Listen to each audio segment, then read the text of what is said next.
Friends, welcome to MU physics academy. हम लोग start कर रहे हैं इलेक्ट्रोस्टैटिक्स, जो कि 12th क्लास का फर्स्ट चैप्टर है। तो इससे पहले हम लोग जानते हैं इलेक्ट्रोमैग्नेटिज्म। इलेक्ट्रोमैग्नेटिज्म का ही एक पार्ट है इलेक्ट्रोस्टैटिक्स, इसलिए इलेक्ट्रोमैग्नेटिज्म से स्टार्ट कर रहे हैं। इलेक्ट्रोमैग्नेटिज्म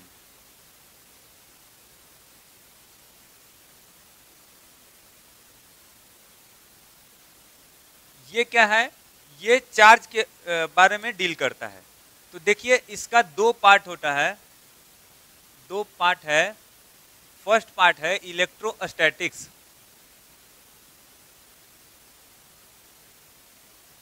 और सेकंड पार्ट है इलेक्ट्रोडायनेमिक्स।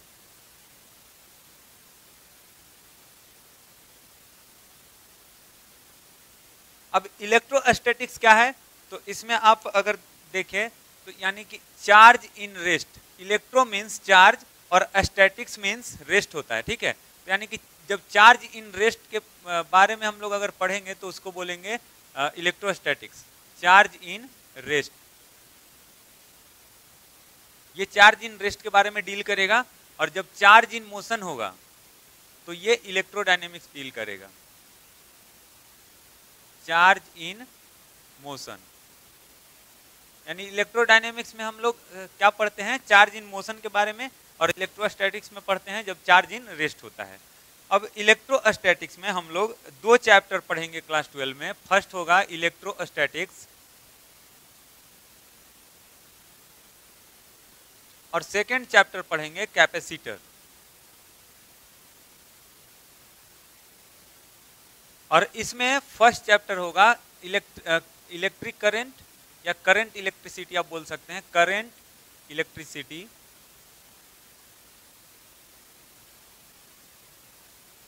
और सेकंड चैप्टर है मैग्नेटिज्म।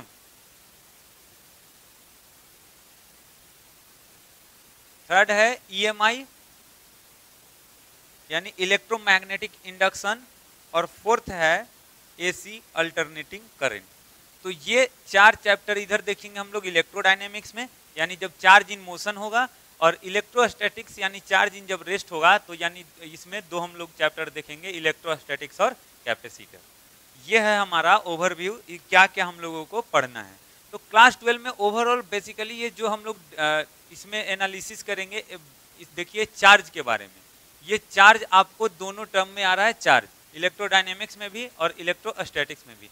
तो पूरा ओवरऑल जो क्लास 12 का मैक्सिमम जो चैप्टर है आपका चार्ज के बारे में ही डील करता है। तो इसलिए हम लोग स्टार्ट करेंगे इलेक्ट्रोस्टैटिक्स, और चार्ज से स्टार्ट करेंगे डिफिनेशन।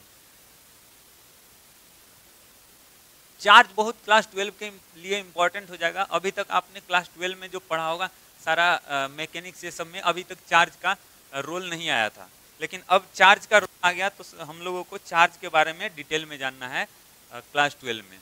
तो इलेक्ट्रोस्टैटिक्स चैप्टर फर्स्ट, क्लास 12 का फर्स्ट चैप्टर है इलेक्ट्रोस्टैटिक्स। और जेई मेन और जेई एडवांस में बहुत सारा क्वेश्चन इससे पूछा जाता है, और ये चैप्टर बहुत इंपॉर्टेंट है। और ये चैप्टर अगर आपको इस पे आप अगर कमांड करते हैं तो आने वाला आगे का जो चैप्टर होगा वो आपके लिए बहुत इजी होगा। तो ये बहुत बेसिक चैप्टर है और आपके लिए बहुत इंपॉर्टेंट है क्लास 12 के लिए। और जेई मेन और जेई नीट में क्वेश्चन भी इस चैप्टर से अच्छा खासा पूछा जाता है। तो इलेक्ट्रोस्टैटिक्स क्या है? इट डील्स विथ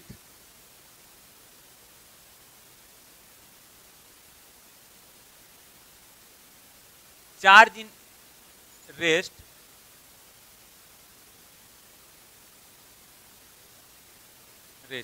और कह सकते हैं in which we study about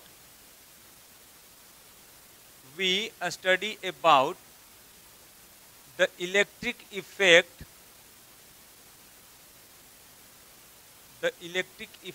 of a static charge. A static charge means charge in rest. A static charge यानी चार्ज इन रेस्ट। तो यानी कि जब चार्ज रेस्ट में होगा तो उसका क्या इलेक्ट्रिक इफेक्ट होता है, इलेक्ट्रिक इफेक्ट मीन्स हम लोग देखेंगे पोटेंशियल क्या होता है, इलेक्ट्रिक फील्ड क्या होता है, इलेक्ट्रिक फोर्स क्या होता है, जो कूलम्स लॉ आपने पहले पढ़ा होगा क्लास 10 तक। तो ये हम लोग इसमें देखेंगे, इसके बारे में स्टडी करेंगे। इसी को क्या बोलते हैं, इलेक्ट्रोस्टैटिक्स। तो इलेक्ट्रोस्टैटिक्स में सबसे जो हम लोगों का इम्पोर्टेंट है फर्स्ट टॉपिक, वो है charge.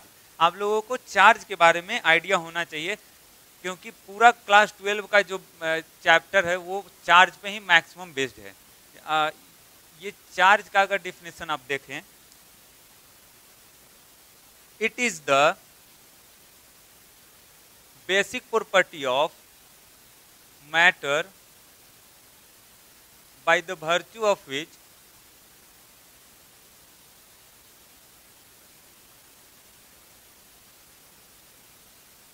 it produces electric and magnetic effect।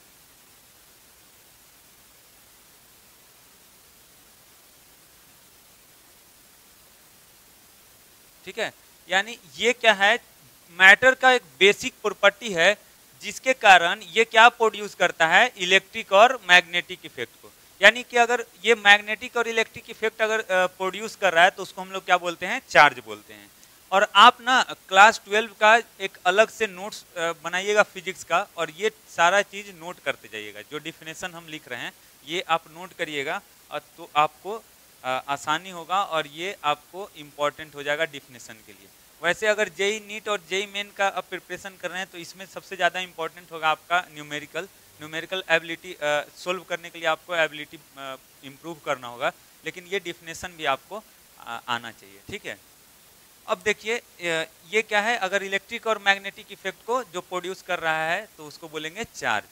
अब इसका प्रॉपर्टी देखते हैं। इससे पहले इसका अगर यूनिट की बात करें, यूनिट होता है इसका कूलम। ठीक है, ये कूलम सी से डिनोट करते हैं हम लोग इसको, इसका नोटेशन क्या रहेगा, सी।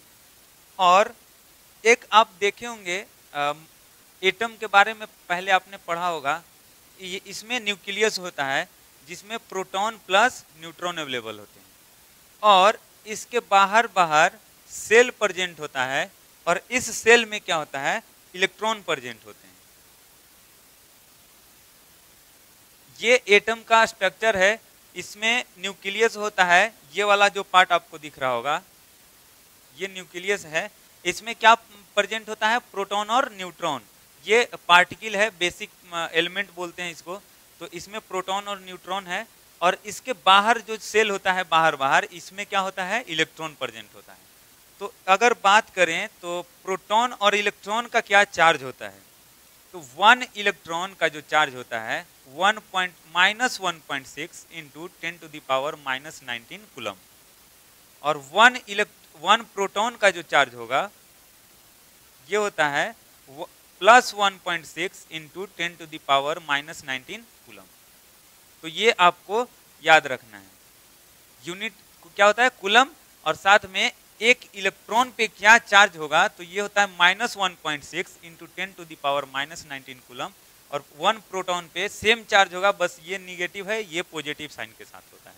और ये जो है पूरा बेसिक ये एजम्पशन है, पूरा एजम्पशन किया हुआ है। यानी कि अगर आपको पहले से अगर ये डिसाइड होता कि प्रोटॉन पे चार्ज निगेटिव होता, इलेक्ट्रॉन पे पॉजिटिव होता, तो हम लोग वैसे ही पढ़ते। लेकिन ये डिसाइड कर दिया गया पहले, और पूरा ये मान लिया गया है कि इलेक्ट्रॉन पे जो चार्ज है वो निगेटिव होता है और ये पॉजिटिव होता है। तो ये एक एजम्पशन है। तो ठीक है, और इसके अलावा अगर आप देखें प्रॉपर्टी ऑफ चार्ज, तो प्रॉपर्टी ऑफ चार्ज यानी चार्ज का क्या प्रॉपर्टी है, तो इसमें हम लोग 5 प्रॉपर्टी देखेंगे, और ये भी इम्पोर्टेंट है।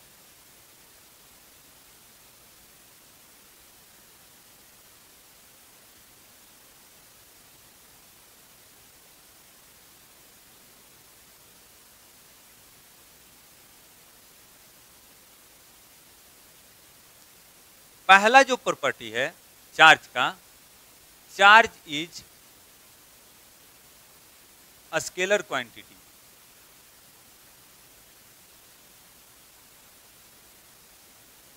आप लोग क्लास 12 में पढ़े होंगे फिजिकल क्वांटिटी, दो टाइप के होते हैं, स्केलर और वेक्टर क्वांटिटी। तो स्केलर क्वांटिटी में ओनली मैग्नीट्यूड होता है और वेक्टर क्वांटिटी में मैग्नीट्यूड के अलावा डायरेक्शन भी होता है। और वो vector law addition of vector law को फॉलो करता है, जो कि ट्रायंगुलर लॉ और पैरेललोग्राम लॉ होता है। तो वो फॉलो अगर करेगा तो उसको बोलते हैं वेक्टर। तो यहाँ पे जो चार्ज है ये होता है स्केलर क्वांटिटी, क्योंकि इसमें ओनली क्या है, मैग्नीट्यूड होता है, और इसका एडिशन वेक्टर के अकॉर्डिंग नहीं होता है। नॉर्मली इसका एडिशन जो हम लोग अलजेब्रिक सम पढ़ते थे वो उसके अकॉर्डिंग होता है। यानी कि जैसे अगर 4 + 4 ऐड करना है तो 8 हो जाएगा, ठीक है। लेकिन वेक्टर में क्या होता है, 4i cap + 4j cap add करना है तो ये हो जाएगा 4√2, ऐसे ऐड करते हैं। तो वो वेक्टर एडिशन रूल अलग है, वो आप पहले क्लास 11th में पढ़ चुके होंगे। तो इसको हम लोग अलजेब्रिक सम सिंपली करते हैं, और ये क्या होता है, स्केलर क्वांटिटी। सेकंड जो है ये प्रॉपर्टी, चार्ज इज ट्रांसफरेबल।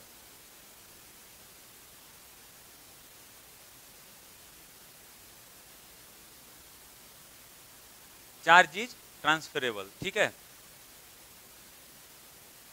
ये क्या होता है, यानी देखिए अगर आप फिर से बात करें तो एक एटम की अगर बात करते हैं तो ये क्या होता है, न्यूट्रॉन प्लस प्रोटॉन न्यूक्लियस में, और इसके जो बाहर वाला सेल होता है इसमें इलेक्ट्रॉन मूव करते रहते हैं। इलेक्ट्रॉन का मूवमेंट यहाँ होता है, ठीक है। तो इसमें इलेक्ट्रॉन रहते हैं बाहर वाला सेल में, और इसमें न्यूट्रॉन प्लस प्रोटॉन। और जो न्यूट्रॉन प्लस न्यूक्लियस में है, जो न्यूट्रॉन और प्रोटॉन, इनको हम लोग बाहर नहीं निकाल सकते हैं। लेकिन इलेक्ट्रॉन को अगर आप कोई एनर्जी अगर बाहर से आप प्रोवाइड करेंगे, अगर कोई एनर्जी आप अगर बाहर से प्रोवाइड कर रहे हैं, इतना एनर्जी कि ये इलेक्ट्रॉन बाहर निकल जाए, तो ये बाहर आ जाता है। यानी कि अगर एक सफिशिएंट एनर्जी आप इसको अगर प्रोवाइड करिएगा तो यहाँ से इलेक्ट्रॉन बाहर आ जाएगा। तो ये देखिए चार्ज क्या होता है, ये जो इलेक्ट्रॉन है अगर बाहर आ गया तो ये ट्रांसफर होता है, यानी कि चार्ज का ट्रांसफर हो सकता है एक बॉडी से दूसरे बॉडी में। मान लीजिए ये दूसरा बॉडी था, तो ये वाला चार्ज यहाँ से यहाँ आ सकता है। तो charge is transferable means charge का हम लोग ट्रांसफर कर सकते हैं, एक बॉडी से दूसरे बॉडी में, एक स्थान से दूसरे स्थान पर इसका ट्रांसफर कर सकते हैं, ठीक है। तो इसलिए बोलते हैं चार्ज इज ट्रांसफरेबल।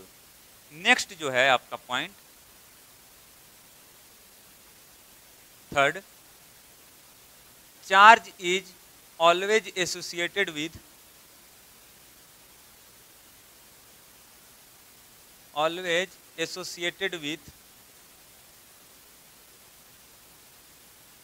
मास। यानी जो चार्ज है आपका हमेशा मास के साथ ही एग्जिस्ट करेगा। विदाउट मास ये हो ही नहीं सकता है कि चार्ज एग्जिस्ट करे। Charge is always exist with mass, that is कह सकते हैं charge always exist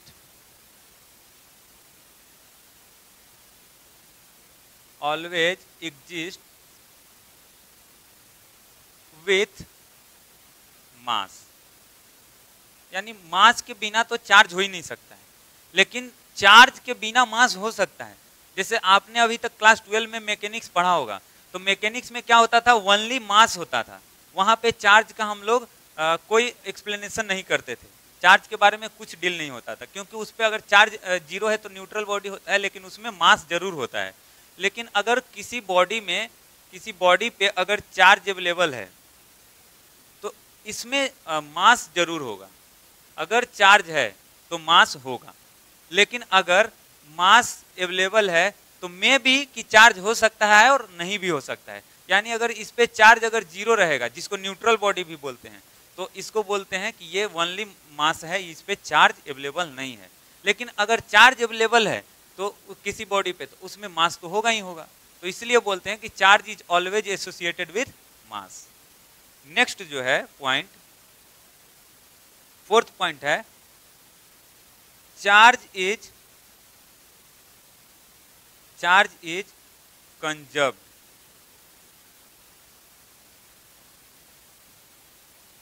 charge is conserved for an isolated for an isolated system, यानी कि किसी आइसोलेटेड सिस्टम के लिए चार्ज जो है ऑलवेज क्या होता है, कंजर्व्ड होता है। यानी कह सकते हैं that is charge can not be created nor be destroyed. यानी ना तो चार्ज को क्रिएट किया जा सकता है और ना ही चार्ज को डिस्ट्रॉय किया जा सकता है। यानी चार्ज जो है ऑलवेज क्या होगा, ऑलवेज कंजर्व्ड होगा। ठीक है, तो अब अगर एग्जांपल के लिए देखें,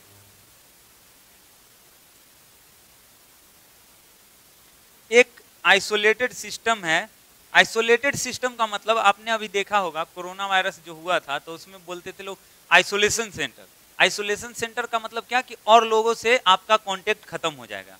तो उसी तरह से आइसोलेटेड का मतलब कि और चार्ज से बाहर जो चार्ज होंगे उससे पूरा कनेक्शन आपका कट कर दिया जाएगा। तो यहाँ पे जो ये वाला है, एक मान लेते हैं कि हम लोग का ऐसा बॉक्स है जो बाहर के कनेक्शन को खत्म कर रहा है, यानी बाहर के जो चार्ज अवेलेबल है उससे हम लोगों को कोई मतलब नहीं है। तो अंदर अगर चार्ज है, मान लीजिए कि +5 कूलम और +4 कूलम और -7 कूलम, ये चार्ज अवेलेबल है इस बॉक्स में। ये क्या है, आइसोलेटेड है, यानी कि बाहर से इसको कोई मतलब नहीं है। अब क्या होगा कि इस बॉक्स को आप पकड़ के ऐसे ऐसे थोड़ा सा हिला दीजिए। उसके बाद अगर हिलाने के बाद क्या होगा कि इस पे मान लीजिए कि 3 चार्ज फिर से क्रिएट हुआ। 3 बॉडी है तो 3 बॉडी पे चार्ज तो क्रिएट होगा, बस चार्ज का ट्रांसफर होगा। इसमें 3 बॉडी था तो ये भी 3 बॉडी वही रहेगा, बस इसमें से कुछ चार्ज इसमें चला जाएगा और इसमें से चार्ज कुछ इसमें चला जाएगा। ट्रांसफर होगा चार्ज का। जब आप इसको अगर हिलाएंगे तो उसको क्या होगा, उसमें से चार्ज निकल के उसमें जाएगा। और मेथड ऑफ चार्जिंग में हम लोग देखेंगे कि कैसे एक बॉडी से दूसरे बॉडी में चार्ज का ट्रांसफर होता है। ठीक है, तो इसमें अगर देखिए, मान लीजिए कि इस पे +2 कूलम चार्ज है और इसमें 6 कूलम चार्ज है, तो ये पूछेगा कि इस बॉडी पे कितना चार्ज होगा। तो देखिए ये जो प्रॉपर्टी है ये क्या कहता है, charge is conserved for an isolated system. यानी चार्ज एक आइसोलेटेड सिस्टम के लिए ऑलवेज कंजर्व्ड होता है, यानी कि सेव होता है, यानी जितना पहले था उतना ही अभी रहेगा। तो इसमें देखिए नेट जो चार्ज है वो क्या होगा, 5 + 4 9 और -7। नेट चार्ज यहां पे क्या था, नेट चार्ज 2 कूलम है +2 कूलम। ठीक है, तो यहां भी जो नेट चार्ज होना चाहिए, कंजर्व्ड का यही मतलब होता है। ठीक है, यानी कि चार्ज जो पहले था वही अभी होगा, तो इस पे भी +2 कूलम चार्ज होना चाहिए। ये कंसेप्ट है इसका। तो +2 कूलम चार्ज होने के लिए देखिए आपको क्या होगा, +2 कूलम +6 कूलम। ठीक है, 2 कूलम +6 कूलम प्लस, इस पे हम लोगों को नहीं पता है तो मान लेते x है, और इन सब का एडिशन क्या होना चाहिए, 2 कूलम भी आना चाहिए। तो यहां से अगर आप x का वैल्यू कैलकुलेट कीजिएगा तो ये 6 कूलम आ जाएगा, सॉरी -6 कूलम, -6 कूलम। यानी कि ये वाला जो बॉडी था इस पे कितना चार्ज होना चाहिए था, -6 कूलम रहा होगा। तभी ये दोनों बॉडी का ये दोनों आइसोलेटेड सिस्टम जो है इनका नेट चार्ज +2 कूलम, यानी कि चार्ज कंजर्व। तो ये कंसेप्ट है चार्ज कंजर्वेशन का। अब जो नेक्स्ट प्रॉपर्टी है वो लास्ट प्रॉपर्टी है और सबसे इंपॉर्टेंट प्रॉपर्टी है। इस पूरे प्रॉपर्टी में अगर देखें तो सबसे इंपॉर्टेंट वही लास्ट वाला है, यानी चार्ज इज क्वांटाइज्ड। आप बहुत पहले सुने होंगे charge is quantized.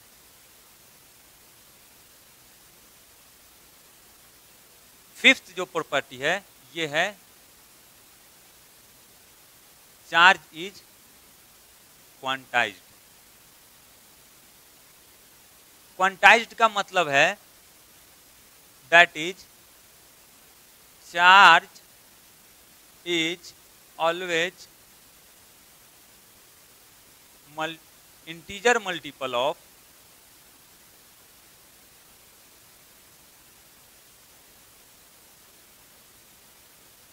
Integer multiple of e कह सकते हैं। ई क्या है? 1 इलेक्ट्रॉन का जो चार्ज होता है उसको ई से डिनोट करते हैं। यानी कि charge is always integer multiple को आप अंडरलाइन कर सकते हैं, इंटीजर मल्टीपल ऑफ ई, यानी 1 इलेक्ट्रॉन पे जितना चार्ज होता है उसका ऑलवेज इंटीजर मल्टीपल होगा। यानी कि आप कह सकते हैं Q is equal to plus minus n e, plus minus n e. कोई भी चार्ज वो किसके इक्वल होगा? एन ई के, प्लस माइनस एन ई, जहां पे ई का वैल्यू क्या है? 1 minus 1.6 into 10 to the power minus 19 coulomb, ये है। और एन जो है, एन का क्या वैल्यू हो सकता है?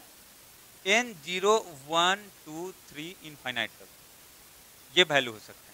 ठीक है, तो ये होता है आपका चार्ज का क्वांटाइजेशन। यानी कि जब भी देखिए ये क्यों होता है, जैसे आप अभी हम लोग देख रहे थे ना, एक मैटर अगर एक एटम है उसमें न्यूक्लियस में प्रोटॉन प्लस न्यूट्रॉन अवेलेबल है और इसके बाहर वाला सेल में इलेक्ट्रॉन प्रेजेंट रहता है। ठीक है, तो अब क्या होता है कि जैसे अब अगर इसको अगर आप रब करिएगा तो यहाँ से, या फिर कोई एनर्जी आप अगर इसको प्रोवाइड करेंगे, हीट जैसे देते हैं या एनर्जी कोई प्रोवाइड कर रहे हैं, लाइट के टर्म में भी प्रोवाइड करते हैं और हीट भी देते हैं, और बहुत मेथड है जो हम लोग आगे पढ़ेंगे। ठीक है, मेथड ऑफ चार्जिंग इसका नेक्स्ट टॉपिक है, उसी में हम लोग पढ़ेंगे। तो यहाँ अगर आप इसको सफिशियंट एनर्जी दिए तो यहाँ से एक इलेक्ट्रॉन बाहर आ जाएगा। ठीक है, तो अगर ये इलेक्ट्रॉन बाहर आया तो यानी कि जो चार्ज है बाहर आ गया, तो एक ही चार्ज यहाँ से एक इलेक्ट्रॉन बाहर आया। अगर और एनर्जी प्रोवाइड करिएगा तो या तो हो सकता है कि एनर्जी इलेक्ट्रॉन निकले ही नहीं, या फिर निकलेगा तो एक और इलेक्ट्रॉन निकलेगा। तो ओवरऑल आपका क्या है कि एक इलेक्ट्रॉन निकला, दूसरा इलेक्ट्रॉन निकला, तीसरा इलेक्ट्रॉन निकला, तो जो चार्ज होता है वो ऑलवेज इलेक्ट्रॉन के मल्टीपल होता है, क्योंकि एक इलेक्ट्रॉन चार्ज निकल सकता है, दूसरा इलेक्ट्रॉन निकल सकता है, तीसरा इलेक्ट्रॉन, ये नहीं कर सकते हम लोग कि हाफ इलेक्ट्रॉन निकल जाएगा फिर 3.25 निकल जाएगा, ऐसे नहीं बोल सकते हैं। एक ही इलेक्ट्रॉन निकलेगा या फिर 2 निकलेगा या फिर 3 निकलेगा, 3.5 तो नहीं निकलेगा, 4 निकलेगा या 3 निकलेगा, उतना एनर्जी अगर आप प्रोवाइड करिएगा। यानी कि ये बहुत इंपॉर्टेंट है। एन जो है आपका 1.5 3/9 ऐसा नहीं हो सकता, ना तो फ्रैक्शन होगा ना डिसिमल, ये वाला टर्म आपका नहीं हो सकता है। ठीक है, तो ये आप कर लीजिएगा, इसको कट करके ऐसे लिख सकते हैं ताकि आपको ध्यान रहे। तो ये फ्रैक्शन नहीं होता है, ऑलवेज क्या है? इंटीजर होगा एन का वैल्यू। इसीलिए ये एन का वैल्यू इंटीजर बोल रहे हैं, क्योंकि इलेक्ट्रॉन का जो ट्रांसफर होता है वो ऑलवेज इंटीजर होगा। एक ट्रांसफर होगा, दूसरा ट्रांसफर होगा, तीसरा ट्रांसफर होगा। तो ये बहुत इंपॉर्टेंट पॉइंट है। ये आपका फॉर्मूला जो है ये आपको याद रखना है, Q is equal to n e. अब इस पे एक प्रॉब्लम हम लोग देख रहे हैं, उससे आपको आसानी से समझ में आएगा। तो जो प्रॉब्लम है वो क्या है, इस प्रॉब्लम से आपका इसका कंसेप्ट पूरा क्लियर हो जाएगा। देखिए जो क्वेश्चन है आपका, how many electrons are required to get 1 coulomb charge. ये क्वेश्चन है कि 1 कूलम चार्ज के लिए कितना इलेक्ट्रॉन का रिक्वायरमेंट होगा। तो देखिए ये वाला जो प्रॉपर्टी हम लोग पढ़े हैं, Q is equal to n e लगा दीजिएगा, और देखिए जो नंबर है ना n, ये कभी निगेटिव नहीं हो सकता। ये नहीं होगा कि -1 इलेक्ट्रॉन निकल गया, -2 इलेक्ट्रॉन का ट्रांसफर हुआ, ऐसे नहीं होता है। 1 इलेक्ट्रॉन का ट्रांसफर होगा, 2 इलेक्ट्रॉन का ट्रांसफर होगा। यानी n जो है ऑलवेज क्या है? पॉजिटिव नंबर है, ये ध्यान रखिएगा आप, ऑलवेज पॉजिटिव नंबर है। तो इसी हिसाब से ये एडजस्टमेंट होगा प्लस माइनस साइन का यहाँ पे। तो अब देखिए Q is equal to n e हम लोग पढ़े हैं, तो यहाँ पे देखिए हम लोगों को जो रिक्वायरमेंट है, ये Q चार्ज है, ये चार्ज कितना रिक्वायरमेंट है? 1 कूलम। तो 1 coulomb charge is equal to plus minus n, और इलेक्ट्रॉन का जो फॉर्मूला है, ये वैल्यू है 1 इलेक्ट्रॉन का, ये होता है -1.6 into 10 to the power -19 coulomb. तो देखिए कूलम और कूलम कट जाएगा ना इधर से यूनिट, तो यानी कि n का वैल्यू जो है यूनिट लेस होना चाहिए n, और ऑब्वियसली n यूनिट लेस है क्योंकि ये एक नंबर है। तो n अब यहाँ से आप कैलकुलेट कर सकते हैं, n is equal to 1/1.6 into 10 to the power -19। अब देखिए ये जो है प्लस माइनस इस तरह से एडजस्ट होगा ताकि n का वैल्यू हम ऑलवेज पॉजिटिव होना चाहिए, क्योंकि ये एक नंबर है। तो इन दोनों का माइनस माइनस ले लीजिए, पॉजिटिव हो जाएगा, तो निगेटिव आ ही नहीं सकता है, तो यहाँ हम निगेटिव कंसीडर नहीं कर रहे हैं। और जब आप इसको सोल्व करिएगा तो ये हो जाएगा 100/16 इंटू 10⁻18, यानी कि 6.25 इंटू 10⁻18, ये हो गया आपका n का नंबर।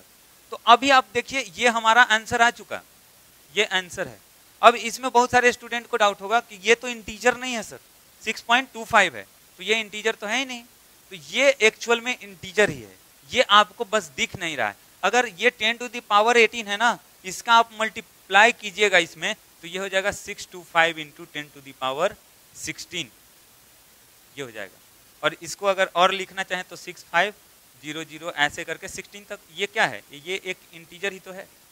तो आंसर आप यहीं छोड़ सकते हैं, ये स्टैंडर्ड आंसर होता है। पॉइंट कोई वैल्यू के आगे एक पॉइंट तक ये स्टैंडर्ड आंसर है, तो ये आपका आंसर है। तो अब हम लोग ने ये आपका पूरा चार्ज का डिफिनेशन और प्रॉपर्टी हम लोग देखें। नेक्स्ट वीडियो में देखेंगे method of charging. Okay, thank you.